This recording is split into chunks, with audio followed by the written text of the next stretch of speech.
નીચે આપેલ આકૃતિમાંથી વધુમાં વધુ કેટલા ત્રિકોણ બનશે તે જણાવો.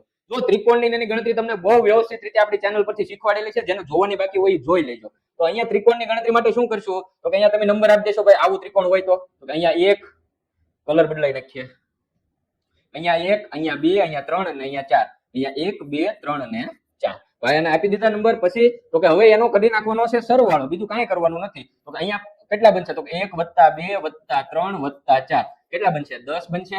1 + 2 + 3 + 4 કેટલા થાય, 10 થાય. એ જ રીતે અહીંયા 1 + 2 + 3 + 4 કેટલા થાય, 10 થાય.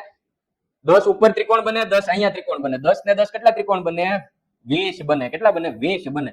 સાચો જવાબ થાય આપણો વિકલ્પ ડી, 20 ત્રિકોણ બને. આવા ત્રિકોણની લંબચોરસની આ બધી ગણતરી તમને ફટાફટ શીખવાડી દેવાની છે, બરોબર. પણ એ વેકેશનમાં આપણે હજી અત્યારે તમારે ભાઈ સત્રાંત પરીક્ષા આવી રહી છે, બરોબર. તો સત્રાંત પરીક્ષા પૂરી થાય પછી વેકેશન દરમિયાન આપણે બહુ જાજા બધા મોડલ પેપર સોલ્વ કરવાના છે. તો જેને ચેનલ સબસ્ક્રાઇબ કરવાની બાકી હોય ને કરી દેજો ખાસ કરીને. ચાલો.